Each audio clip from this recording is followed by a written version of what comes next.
नमस्ते दोस्तों। लोग चाहते हैं कि मैं बेहतर करूं, लेकिन वो कभी नहीं चाहते कि मैं उनसे बेहतर करूं। इसलिए कहा जाता है कि आप सुनिए सभी का, पर करिए खुद का। ठीक है। क्योंकि दुनिया में जो भी लोग आपको बता रहे हैं, ठीक है, वो चाहते हैं कि वो आगे तो बढ़े पर हमसे आगे नहीं बढ़े। सिर्फ माता पिता भाई बहन को छोड़कर, ठीक है, और बहुत कम ही आपके ऐसे दोस्त या गुरु होते हैं जो निस्वार्थ आपका मदद करना चाहते हैं जीवन में।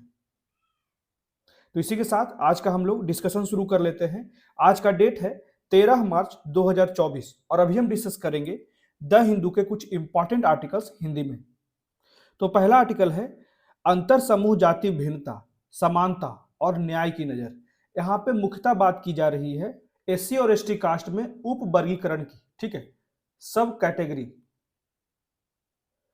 यहाँ पे सिंपली मतलब है जैसे पिछड़ा वर्ग होता है और अति पिछड़ा वर्ग होता है, तो इसमें दोनों में बहुत कम ही अंतर होता है, थोड़ा अंतर होता है, परंतु अगर जो सामान्य लोग होते हैं जो जनरल कास्ट में आते हैं, ठीक है, उनसे इनकी तुलना की जाती है और बहुत सारी जो सीटें होती है एग्जाम की वो जनरल के द्वारा ले ली जाती है या फिर अति पिछड़ा वर्ग के द्वारा ले ली जाती है। ऐसे पिछड़ा वर्ग को बहुत ज्यादा नुकसान होता है। उसी तरह से यहाँ पे कहा जा रहा है अगर एससी और एसटी में उप वर्गीकरण कर दिया जाता है, जो लोग थोड़ा ज्यादा विकसित हो गए हैं, जो कास्ट थोड़ा ज्यादा विकसित हो गए हैं, अगर हम किसी वर्ग की बात करें, यहाँ पे कोई पर्सनली नहीं लेंगे, ठीक है, जैसे कि एससीज में आते हैं डोम, ठीक है, चमार, धोबी, ठीक है, तो देख सकते हैं इनका जो समाज में स्तर है बहुत ज्यादा अलग होता है। डोम को बहुत ही निकृष्ट माना जाता है, उससे थोड़ा सा ऊपर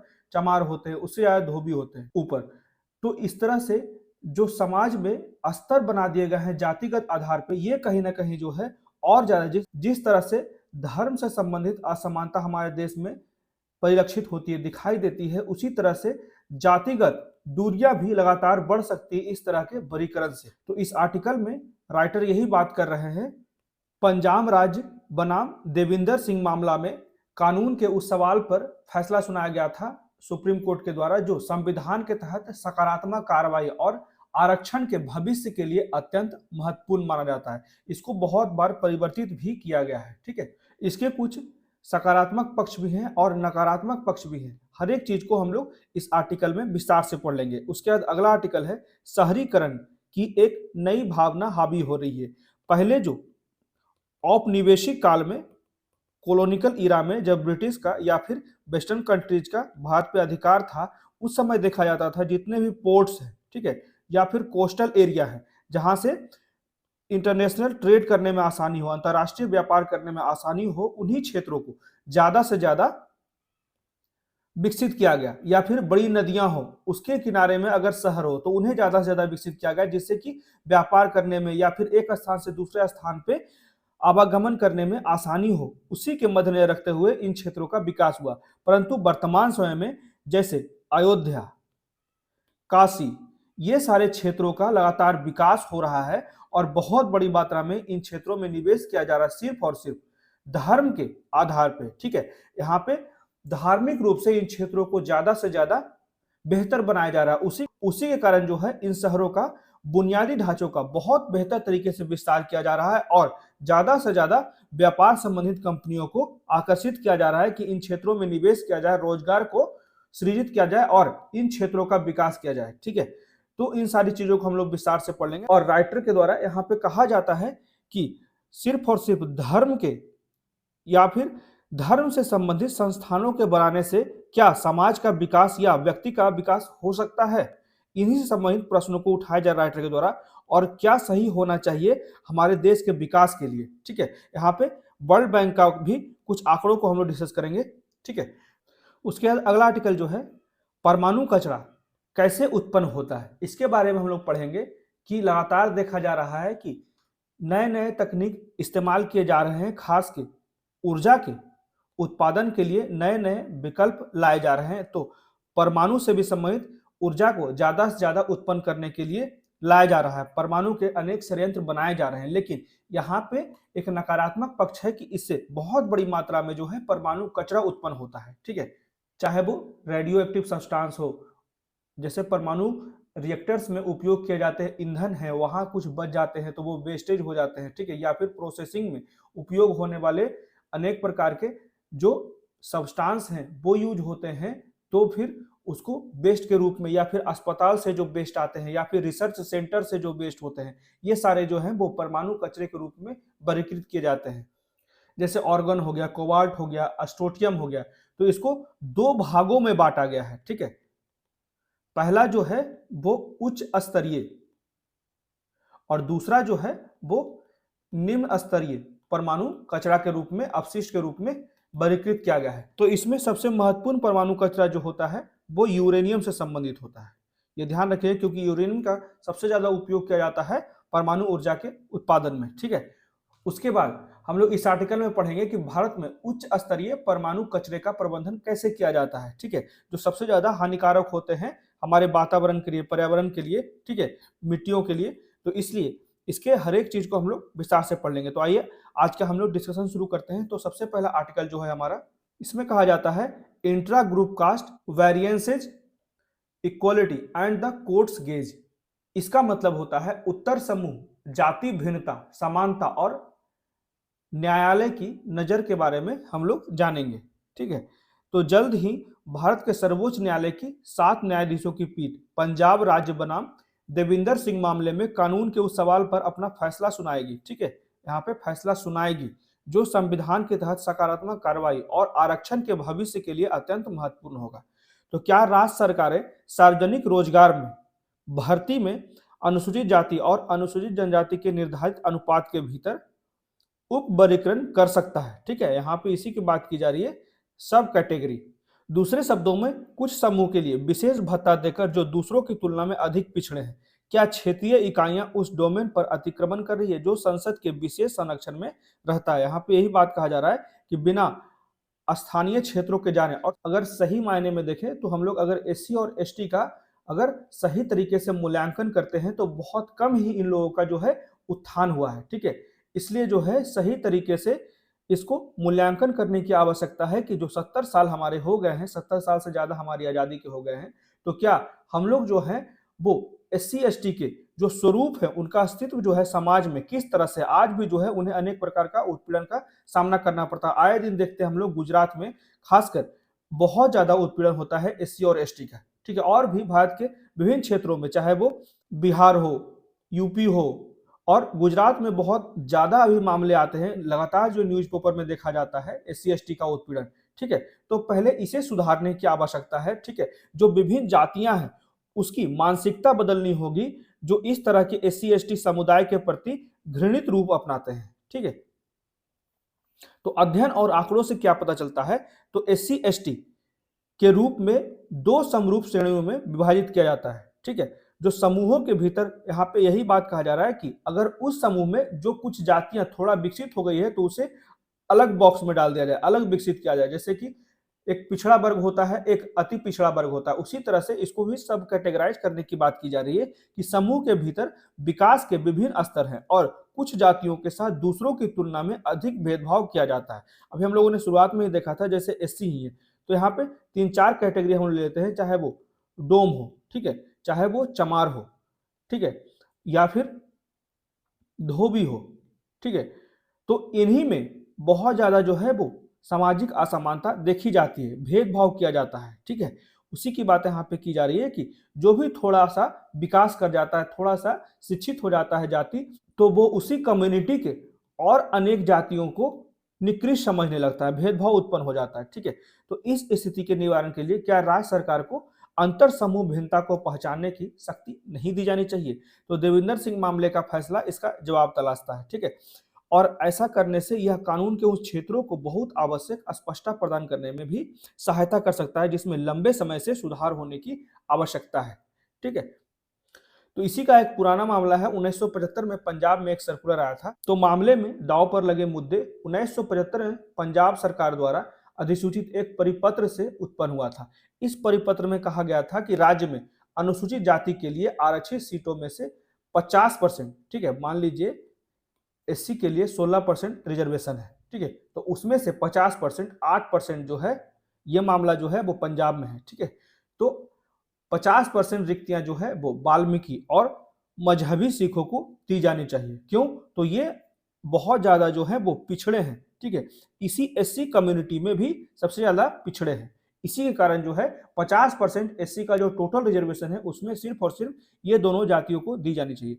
तो अन्य आधा एससी वर्ग के सभी शेष समूह के लिए खुला रहेगा, ठीक है। और जो टोटल 50% जो सीटें होंगी वो सभी एससी के कम्युनिटी के लिए होगा। तो जुलाई 2006 में पंजाब और हरियाणा उच्च न्यायालय ने 2004 में ईवी चिन्नैया बनाम आंध्र प्रदेश राज्य मामले में सुप्रीम कोर्ट के फैसले के बाद इस अधिसूचना को रद्द कर दिया गया, जो 1975 में किया गया था। और चिन्नैया में 5 न्यायाधीश की पीठ ने आंध्र प्रदेश अनुसूचित जाति आरक्षण का युक्तिकरण अधिनियम 2000 को इस आधार पर रद्द कर दिया, ठीक है। और यहाँ पे इसको भी रद्द कर दिया कि यह जो है वो संविधान के अनुच्छेद 341 का उल्लंघन करती है। तो आप लोग जान लीजिए अनुच्छेद 341 क्या होता है। तो राष्ट्रपति किसी राज्य या संघ राज्य क्षेत्र के संबंध में और जहां राज्य है वहां उसके राज्यपाल से परामर्श करने के पश्चात लोक अधिसूचना द्वारा उन जातियों, मूल वंशों या फिर जनजातियों अथवा युवाओं को विनिर्दिष्ट कर सके जिन्हें इस संविधान के प्रयोजनों के लिए यथास्थिति किया गया है, ठीक है। इसमें सिंपली कहा जाता है कि राज्य या फिर संघ राज्य क्षेत्र के संबंध में अनुसूचित जातियां समझा जाए, इसी को प्रोविजन देने के लिए जो है वो राष्ट्रपति को जो है सिर्फ और सिर्फ अधिकार दिया गया है, वो भी संसद के द्वारा, ठीक है।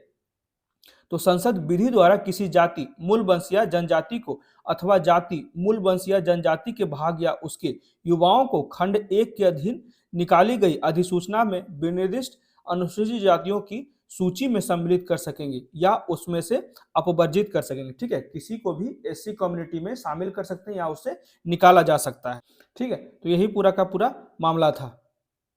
तो ध्यान रखिएगा 341 यह प्रावधान जो है वो भारत के राष्ट्रपति को प्रत्येक राज्य के लिए अनुसूचित जाति की एक सूची अधिसूचित करने की अनुमति देता है और यह निर्धारित करता है कि सूची को केवल संसद द्वारा ही संशोधित किया जा सकता है, विधानसभा के द्वारा नहीं, ठीक है। ये ध्यान रखिएगा।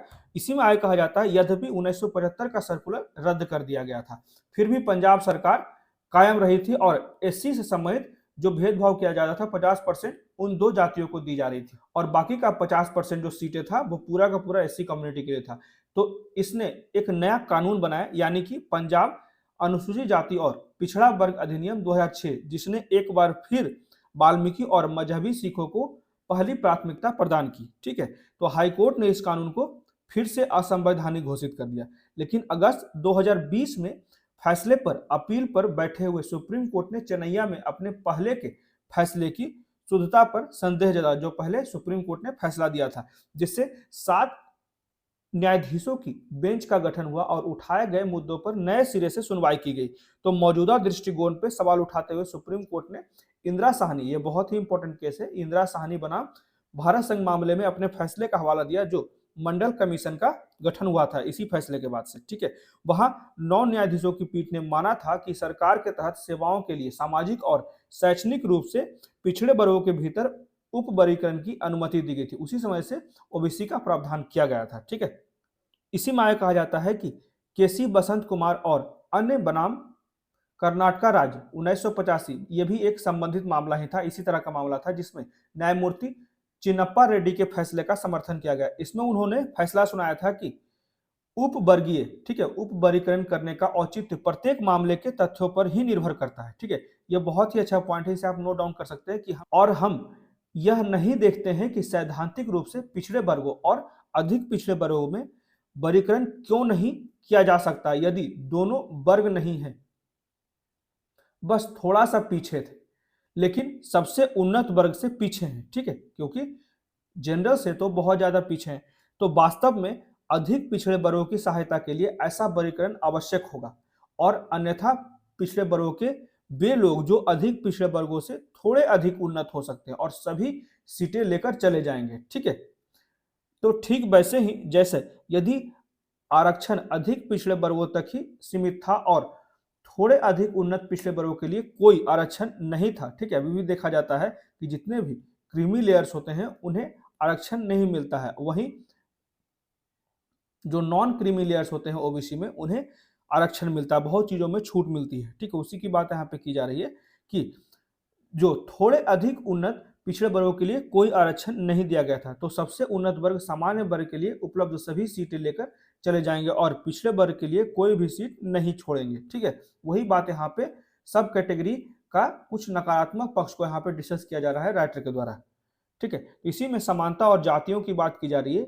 इसके अलावा मामले की जड़ में संविधान, जैसे संविधान में अगर अनुच्छेद 14 और 16 दिया गया है, इसमें क्लियर निहित है कि ये हमारा मौलिक अधिकार की गारंटी देता है। ठीक है, फंडामेंटल राइट का गारंटी देता है। यहाँ पे क्लियर कहा जाता है यह गारंटी ही सिर्फ इसलिए दिया गया है कि हम जानते हैं कि हमारे समाज में जो है वो जातिगत भेदभाव हमेशा से मौजूद रहे हैं। उसी के लिए जो है हमारे संविधान में अनुच्छेद 14 और अनुच्छेद 16 जो दिए गए हैं। ठीक है, और भारत के इतिहास में व्यक्तियों के साथ उसकी जाति के आधार पर भेदभाव किया गया है। ठीक है, इसलिए हमारी संवैधानिक दृष्टि की मांग है कि हम सामान्य व्यवहार सुनिश्चित करने के प्रयास में समूह के हितों के प्रति सचेत रहें। ठीक है, और आरक्षण को समानता की मूल धारणा के साथ टकराव और इसके अपवाद के रूप में नहीं देखा जाना चाहिए, बल्कि इसके बजाय उस लक्ष्य को आगे बढ़ाया जाना चाहिए और मजबूत करने के साधनों को देख सकते हैं। जिससे कि मेनली जो हम लोग रिजर्वेशन क्यों लाए हैं, रिजर्वेशन मेनली इसलिए लाया गया है कि जो भी समाज के पिछड़े वर्ग लोग हैं, ठीक है, या अत्यंत पिछड़े वर्ग लोग हैं, वो मुख्य धारा में अभी भी नहीं जुड़े हैं, अभी भी उन्हें सही तरीके से सम्मान नहीं मिल पाती है, बहुत सी चीजें उपलब्ध नहीं होती उनके लिए। इसलिए ही सभी को समान रूप से लाने के लिए, सभी को समान अवसर प्रदान करने के लिए सरकार के द्वारा आरक्षण दिया गया है, वो भी एक सीमित समय के लिए। अगर इनमें विकास हो जाता है और ये सभी समुदाय शिक्षित हो जाते हैं, हर एक चीज बेहतर करने लगते हैं, तो फिर आरक्षण को समाप्त कर दिया जाएगा। ठीक है, तो अब बात कर लेते हैं सब कैटेगराइजेशन पे। तो पंजाब कानून के मामले में यह निश्चित रूप से राष्ट्रपति की सूची को संशोधित नहीं करता है। ठीक है, और यह केवल वाल्मीकियों और मजहबी सिखों को अधिक प्राथमिकता प्रदान करने के उस सूची के भीतर परस्पर पिछड़ेपन को दर्शाता है। यह उपवर्गीकरण संविधान के उस समय सम्मानित सिद्धांत को ध्यान में रखते हुए भी किया गया है कि समानता हासिल करना सुनिश्चित करने के लिए उचित वर्गीकरण की अनुमति देता है। ठीक है, तो एक बार जब हम एससी और एसटी की सूची को समरूप श्रेणियों के रूप में नहीं, बल्कि विकास के विभिन्न स्तरों के साथ विभिन्न जातियों को शामिल करते हुए देखते हैं, तो एक उप वर्गीकरण को उसके गुणों के आधार पर आंका जाना होगा। ठीक है, अर्थात जो है वो न्यायालय को केवल यह जांचना होगा कि क्या वाल्मीकि और मजहबी सिख राष्ट्रपति की, क्योंकि ये तो सिर्फ और सिर्फ स्टेट गवर्नमेंट के द्वारा किया गया है, यहाँ पे राष्ट्रपति ने ऐसा कोई भी संशोधन नहीं किया है। एससी के जो लिस्ट बनाए गए हैं, एससी कम्युनिटी का जो लिस्ट बनाया गया है, इसी की बात यहाँ पे की जा रही है कि राष्ट्रपति की सूची के भीतर अन्य जातियों से स्पष्ट रूप से भिन्न हो, ऐसा कुछ नहीं किया गया। और क्या उन्हें अधिमान्य उपचार का अनुदान और इस तरह के अनुदान की सीमा कानून के साथ तर्कसंगत संबंध रखता है और निष्पक्ष व्यवहार सुनिश्चित करना सबसे बड़ा उद्देश्य है। तो इसी में निष्कर्ष में राइटर के द्वारा कहा जा रहा है कि अब समय आ गया है कि सुप्रीम कोर्ट एनएम थॉमस की बात को गंभीरता से ले। तो क्या कहा गया था एनएम थॉमस के द्वारा कि सरकार के पास आरक्षण देने की शक्ति है और यह सुनिश्चित करने का कर्तव्य है कि समानता का संवैधानिक सपना हासिल किया जाए। ठीक है, तो उस उद्देश्य के लिए एससी और एसटी के भीतर उन जातियों के लिए विशेष उपाय प्रदान करने के लिए राज्यों में निहित किसी भी अधिकार को समान अवसर के विचार को वास्तविक बनाने के एक तरीके के रूप में देखा जाना चाहिए। ठीक है, तो इसलिए यह सुझाव बहुत ही महत्वपूर्ण था राइटर के द्वारा, जो इसमें हम लोगों ने पूरा का पूरा सब कैटेगरी के बारे में पढ़ा, खास के एससी के बारे में। सबसे ज्यादा चर्चा जो था एससी कम्युनिटी का था। ठीक है, और 1975 का जो पंजाब का मामला था जो बहुत ज्यादा महत्वपूर्ण था।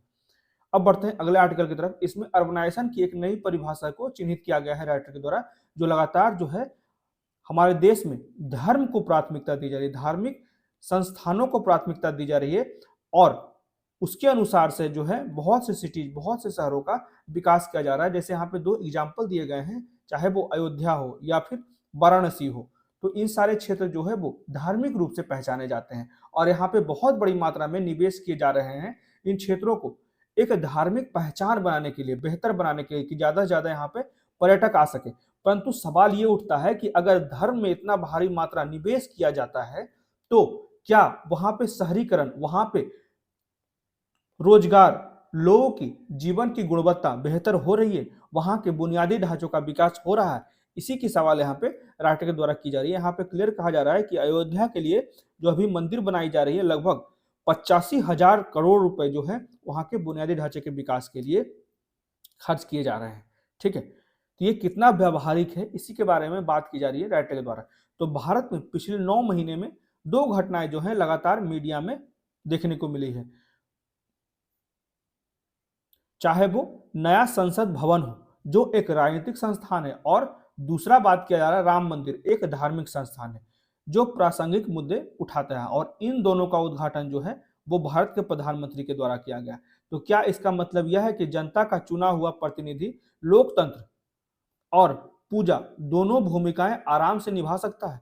क्या हमारे जो भविष्य के शहर जो हैं वो धर्म से संचालित होंगे, न कि काम, उद्योग, आधुनिकता? यहाँ पे क्लियर कहा जा रहा है कि सिर्फ धर्म से ही सभी लोगों को रोजगार मिल जाएंगे, सभी लोगों का जीवन यापन हो जाएगा, कि बुनियादी ढांचे बनाने की आवश्यकता है, लोगों को शिक्षित करने की आवश्यकता है, स्वास्थ्य संबंधित नए नए उपकरण लाने की आवश्यकता है। ठीक है, हमारा जो सेकंड सेक्टर है, जो मैन्युफैक्चरिंग सेक्टर है, उसका बुनियादी ढांचे बनाने की ज्यादा आवश्यकता है। उसी की यहाँ पे बात की जा रही है, जो शहरीकरण के पिछले 7 दशकों की एक अनिवार्य विशेषता है, और अभी वर्तमान समय में सरकार जो है वो अपना मार्ग परिवर्तित करता जा रहा है और धर्म की ओर झुकाव बढ़ाता जा रहा है। इसी में आगे कहा जाता है कि अनुमान है कि अयोध्या में बुनियादी ढांचे के निर्माण में लगभग 85,000 करोड़ खर्च किए जाएंगे। तो क्या धार्मिक शहर जो है वो भारत में शहरी विकास के नए प्रतिमान हो सकते हैं?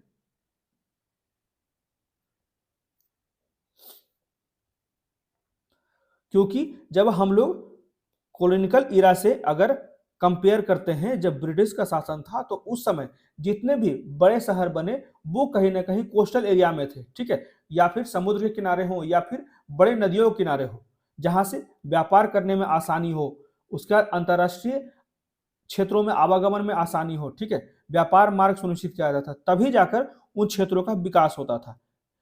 उसी की बात यहाँ पे की जा रही है। तो वर्तमान दौरे में शहरीकरण की एक नई भावना उमड़कर सामने आई है। इस पुरानी समझ को चुनौती दी जा रही है, जहां पे पहले जैसे देखिए कहा जाता है कि माल के परिवहन, कराधान और फिर उन्हें जहाज से भेजने के लिए मुख्यतः जो है इन शहरों का उपयोग किया जाता था। तो इस पुरानी समझ को चुनौती दी जा रही है। जैसे पुरानी समझ, हमारी पुराने समय में शहरों को ज्ञानोदय, ठीक है, जैसे बिहार में नालंदा विश्वविद्यालय हो गया, ठीक है, जो बहुत ज्यादा बेहतर था, उसके बाद विक्रमशिला हो गया। तो उसी तरह से कहा जा रहा है कि शहरों को ज्ञानोदय, कार्यस्थल और आवास का केंद्र माना जाता है। तो शहर केवल कार्यस्थल के केंद्र ही नहीं बल्कि यात्राओं, तीर्थ यात्रा आदि के केंद्र भी होने चाहिए।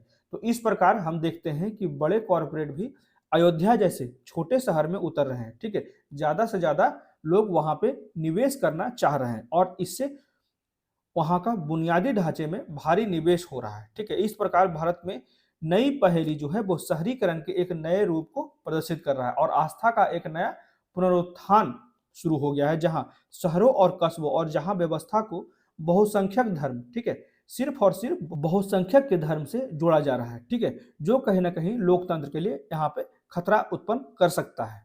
तो राज्य और सामाजिक भलाई की क्या भूमिका है? तो यह किसी एक विवादास्पद बिंदु की ओर ज्यादा ध्यान केंद्रित कर रहा है और यहाँ पे समझने का प्रयास किया जा रहा है कि शहरों के निर्माण और निवेश जो है वो राज्यों की भूमिका को प्रस्तुत करते हैं। यहाँ पे जैसे धर्म के लिए ही बहुत ज्यादा निवेश हो रहा है, तो धर्म के साथ साथ उस राज्य का भी विकास हो रहा है। अगर आप अभी अयोध्या जाते हैं, अभी मैं गया था, तो वहां पे बहुत ज्यादा विकास हुआ है, चाहे वो सड़कें हों या फिर वहां का बुनियादी ढांचा हो, इंफ्रास्ट्रक्चर हो, बहुत ज्यादा डेवलप कर दिया गया है। वहां के लोग ही बोलते हैं कि 6 महीना पहले यहाँ पे पटरी पे 2-4 ट्रेनें ही आती थी, लेकिन आज वर्तमान समय में वहां एक रोजगार का एक नया नया साधन मिल गया है स्थानीय लोगों को। ठीक है, तो उसी की बात यहाँ पे की जा रही है कि हम जानते हैं कि एक लोकतांत्रिक समाज में पूंजी का संचय और अधिशेष का सृजन सामाजिक भलाई की ओर निर्देशित होना चाहिए, न कि धार्मिक भलाई की ओर। यहाँ पे क्लियर कहा जाता है राइटर के द्वारा कि ज्यादा से ज्यादा धर्म पे निवेश से जरूरी है कि किसी व्यक्ति की, किसी समाज की भलाई के लिए क्या कार्य किया जा रहा है। जैसा कि हमने हिंदू पुनरुत्थान की शुरुआत की है, तो शताब्दियों में अनुभव किया है। ठीक है, यहाँ पे इसी की बात की जा रही है। तो सामाजिक भलाई क्या होता है? तो सरल शब्दों में इसका मतलब है उत्पन्न अधिशेष को आधुनिक संस्थानों, शिक्षा, स्वास्थ्य, सामाजिक बुनियादी ढांचे के निर्माण के लिए वितरित किया जाना चाहिए, विशेष रूप से ऐसे समाज में जो सामाजिक क्षेत्र के निवेश के लिए बहुत ज्यादा जरूरत है, चाहे वो एसटी हो, एससी अभी की बात की जा रही है, अभी भी 70 साल हो गए फिर भी इनकी दशा नहीं सुधरी है। तो इनके पुनरुत्थान के लिए कार्य करना चाहिए समाज में। ठीक है, जो कुरीतियां हैं या फिर जो जातिगत धर्मगत असमानता है उसको दूर करने के लिए भारत को ज्यादा से ज्यादा शिक्षा को प्रोत्साहित करना चाहिए, शिक्षित करना चाहिए। ज्यादा से ज्यादा लोगों का जो अतिरिक्त खर्च होता है स्वास्थ्य के क्षेत्र में, उस खर्च को कम करने के लिए स्वास्थ्य के क्षेत्र में बुनियादी ढांचे को विकास करना चाहिए। ठीक है, हमारा अभी भी रोजगार सृजन नहीं हो रहा है, बहुत बड़ी संख्या में बेरोजगारी है। इसी के लिए हमें अपने मैन्युफैक्चरिंग सेक्टर को बहुत बेहतर करने के लिए वहां के बुनियादी ढांचे में ज्यादा से ज्यादा हमें इन्वेस्ट करने की आवश्यकता है, निवेश करने की आवश्यकता है। विदेशी निवेश को ज्यादा से ज्यादा आकर्षित करने की आवश्यकता है, इस पर ज्यादा ध्यान देने की आवश्यकता है। इसी के लिए जो है विश्व बैंक के द्वारा कहा जा रहा है कि विश्व बैंक का अनुमान है कि भारत को अगले 15 साल में लगभग 840 अरब डॉलर का निवेश करने की आवश्यकता होगी, तभी जाकर हम लोग अपने शहरी बुनियादी ढांचे के लिए, न कि धार्मिक भलाई के लिए, जो हमारे लिए जरूरी है। ठीक है, यहाँ पे क्लियर कहा जा रहा है वर्ल्ड बैंक के द्वारा, अगर भारत को एक विकसित देश बनना है तो एक बेहतर शहरीकरण के लिए जो बुनियादी ढांचा होना चाहिए, उसके लिए लगभग आने वाले 15 सालों में 840 बिलियन डॉलर की आवश्यकता है। तब जाकर हम लोग जो आवश्यक बुनियादी ढांचे हैं उसका विकास करने में सफल हो जाएंगे। ठीक है, ना कि धर्म पे जो इन्वेस्ट कर रहे हैं। उसके बाद अगला आर्टिकल है how is nuclear waste generated, मतलब कि परमाणु कचरा कैसे उत्पन्न होता है।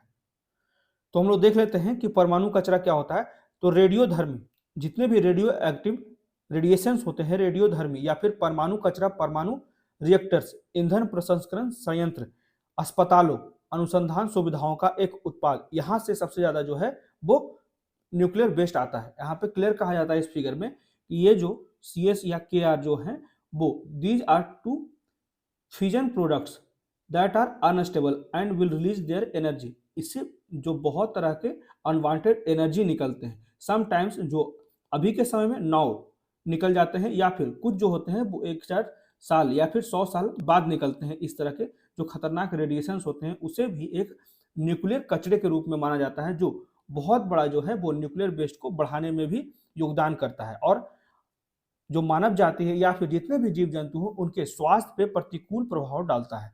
तो यह परमाणु रिएक्टर्स और अन्य परमाणु सुविधाओं को बंद करने और नष्ट करने के दौरान भी उत्पन्न होता है। ठीक है, जब परमाणु रिएक्टर बंद होते हैं या फिर अनेक परमाणु जो बड़ी बड़ी मशीनरी है वो बंद होती है, तो बड़ी मात्रा में वहां से न्यूक्लियर वेस्ट भी निकलते हैं। तो परमाणु अपशिष्ट किस तरह के होते हैं, चाहे वो आर्गन 41 हो, ये ध्यान रखिएगा।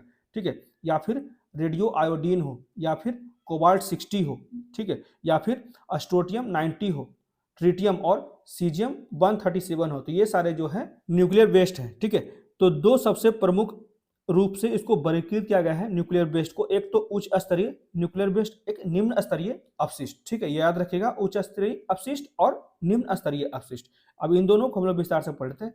ये जो फिगर है बहुत ही महत्वपूर्ण है, इसमें न्यूक्लियर वेस्ट क्या होता है, ठीक है, न्यूक्लियर पावर क्या होता है, न्यूक्लियर वेस्ट को कैसे हम लोग डिस्पोज कर पाएंगे, हर एक चीज को विस्तार से दिया गया है। ठीक है, इसे ध्यान रखिएगा। यहाँ पे देख सकते हैं ये सारे जो होते हैं न्यूक्लियर रिएक्टर्स में ज़्यादा उपयोग किए जाते हैं। किस तरह से हम लोग के लिए रेडियो एक्टिव जो वेस्टेज होते हैं वो बहुत ज़्यादा हानिकारक होते हैं। ठीक है, और किस तरह से हम लोग डिस्पोजल करते हैं या वेस्टेज को रिसाइकिल करने का प्रयास करते हैं, यहाँ पे इन सारी चीज़ों को विस्तार से दिया गया है। तो इसी में हम लोग जो वर्गीकरण किए गए हैं दो प्रकार, एक उच्च स्तरीय अपशिष्ट और एक निम्न स्तरीय अपशिष्ट।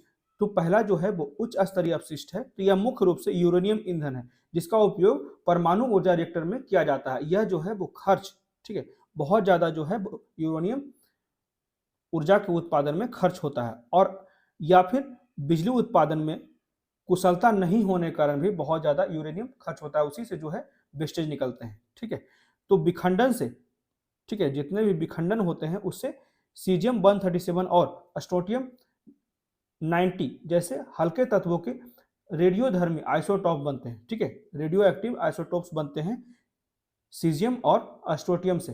तो इन आइसोटॉप को विखंडन उत्पाद कहा जाता है, और यह जो है वो उच्च स्तरीय कचरे में अधिकांश गर्मी और मर्मज्ञ अनवांटेड जो रेडिएशंस होते हैं उसके जिम्मेदार होते हैं। ठीक है, और कुछ यूरेनियम जो होते हैं वो परमाणु विखंडन के दौरान उत्पन्न न्यूट्रॉन को अट्रैक्ट कर लेते हैं। ठीक है, और ये परमाणु प्लूटोनियम जैसे भारी तत्व बनाते हैं, इसे ही ट्रांस यूरेनियम तत्व के रूप में जाना जाता है। इन्हें नष्ट होने में बहुत लंबा समय लगता है। ये जो ट्रांस यूरेनियम होते हैं जो प्लूटोनियम से मिलकर बनते हैं, इन्हें नष्ट करने में, इन्हें डिस्पोज करने में बहुत लंबा समय लगता है। ठीक है, अब देख लेते हैं निम्न स्तरीय कचरा क्या होता है। तो इसमें वे वस्तुएं शामिल होते हैं जो रेडियोधर्मी सामग्री से दूषित हुए, ठीक है, जो रेडियो एक्टिव एलिमेंट से, जो रेडियो एक्टिव रेडिएशन से दूषित हुए। उदाहरण के लिए जैसे जूते के कवर और कपड़े, पोछने के कपड़े, फिल्टर, ये सारी चीजें जो होते हैं वो निम्न स्तर के न्यूक्लियर वेस्ट हैं। इन्हें आमतौर पे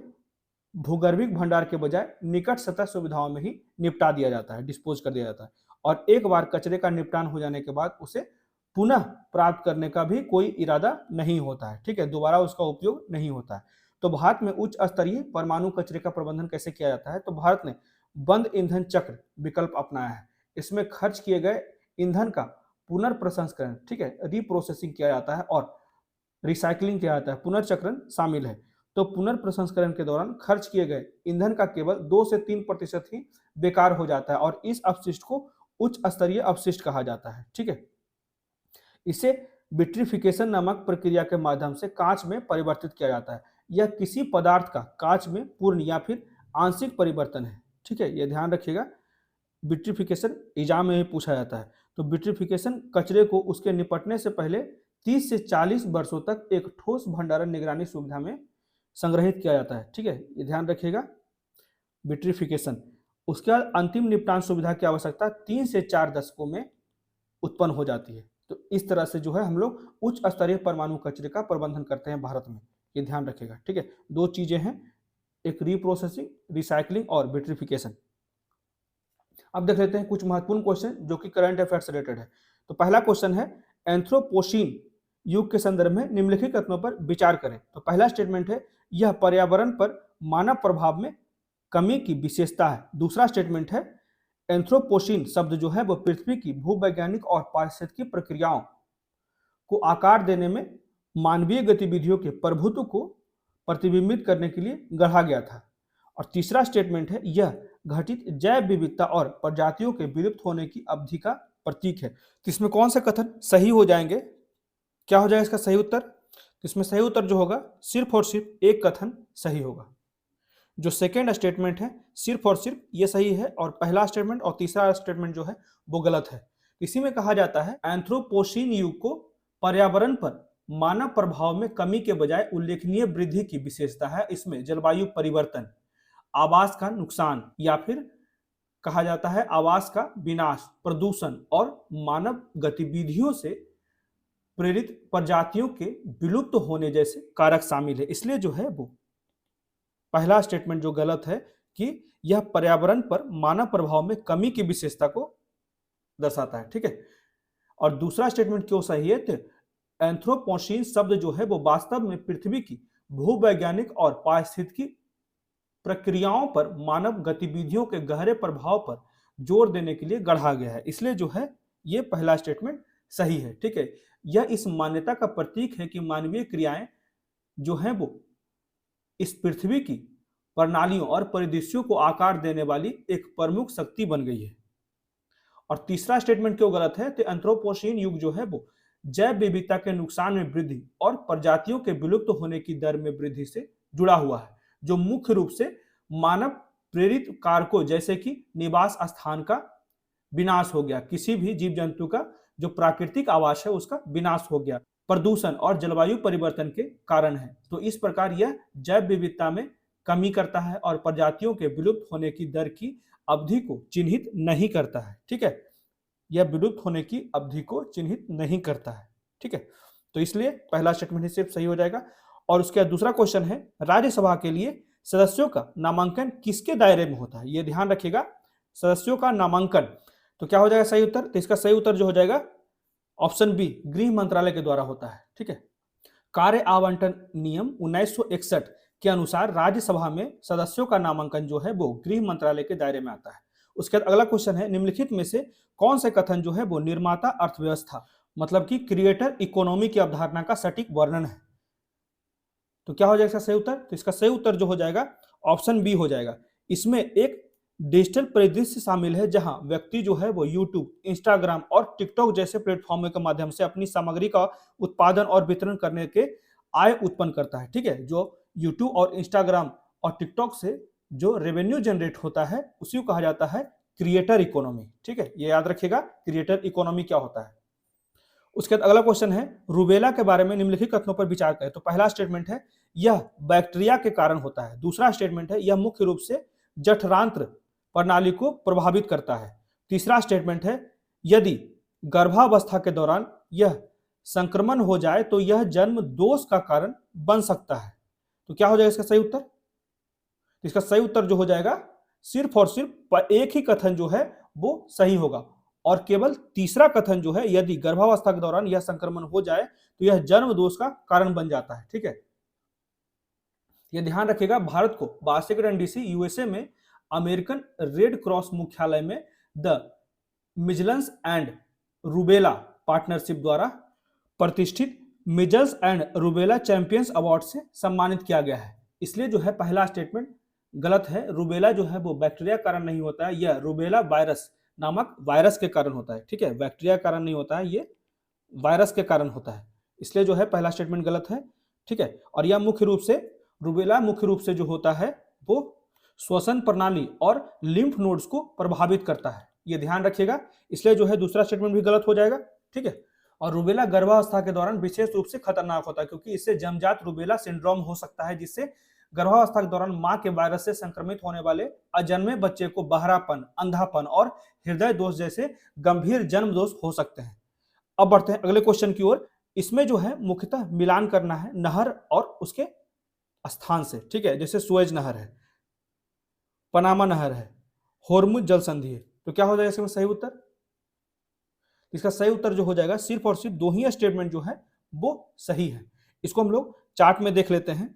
जैसे सुएज नहर जो है वो भूमध्य सागर को लाल सागर से जोड़ता है। ठीक है, ये ध्यान दे सकते हैं, ये पहला स्टेटमेंट सही है, जिससे यूरोप और एशिया के बीच समुद्री व्यापार आसान हो जाता है। और पनामा नहर की बात करें तो अटलांटिक महासागर को प्रशांत महासागर से जोड़ता है, जो दोनों महासागरों के बीच यात्रा करने वाले जहाजों के लिए एक शॉर्टकट प्राप्त करता है। ठीक है, ये देख सकते हैं, तो ये भी दूसरा भी स्टेटमेंट सही हो जाएगा। और होर्मुज की बात करें तो ओमान और ईरान के बीच में है। ठीक है, तो यहाँ पे अटलांटिक महासागर और भूमध्य सागर दिया गया, इसलिए तीसरा स्टेटमेंट गलत है। ठीक है, ओमान और ईरान के बीच स्थित है। यह वैश्विक तेल परिवहन के लिए एक महत्वपूर्ण चौक पॉइंट है जो फारस की खाड़ी को ओमान की खाड़ी से जोड़ता है। उसी के बाद और भी कुछ नहर दिए गए जैसे बोस्पोरस जल डमरू, ये जो है यूरोपीय और एशियाई तुर्की जो टर्की है उसको अलग करता है। उसके बाद मलक्का जल डमरू जो है वो हिंद महासागर में है, हिंद महासागर को दक्षिण चीन सागर से जोड़ता है। ठीक है, उसके बाद जिब्राल्टर जो है, जिब्राल्टर कहाँ पे है? ठीक है, तो इधर अटलांटिक है, इधर अफ्रीका है, इधर यूरोप है और यहाँ पे मेडिटेरियन सी, ये तीनों पॉइंट है यहाँ पे। ठीक है, अटलांटिक महासागर को भूमध्य सागर से जोड़ता है जो यूरोप अफ्रीका के बीच में एक रणनीतिक समुद्री मार्ग के रूप में कार्य करता है। और अंग्रेजी चैनल जो है वो इंग्लैंड के पास है, तो दक्षिण इंग्लैंड को उत्तरी फ्रांस से अलग करता है, जो उत्तरी सागर को, जो नॉर्थ सी है, उसको अटलांटिक महासागर से जोड़ने वाला एक प्रमुख समुद्री मार्ग के रूप में कार्य करता है। तो ये थे आज के द हिंदू के कुछ महत्वपूर्ण क्वेश्चन और कुछ करंट अफेयर्स रिलेटेड क्वेश्चंस। तो कैसा लगा आज का डिस्कशन, प्लीज मुझे कमेंट करके बताएं और मेरे वीडियो को ज्यादा से ज्यादा लाइक करें, शेयर करें और मेरे चैनल को सब्सक्राइब करें। Thank you.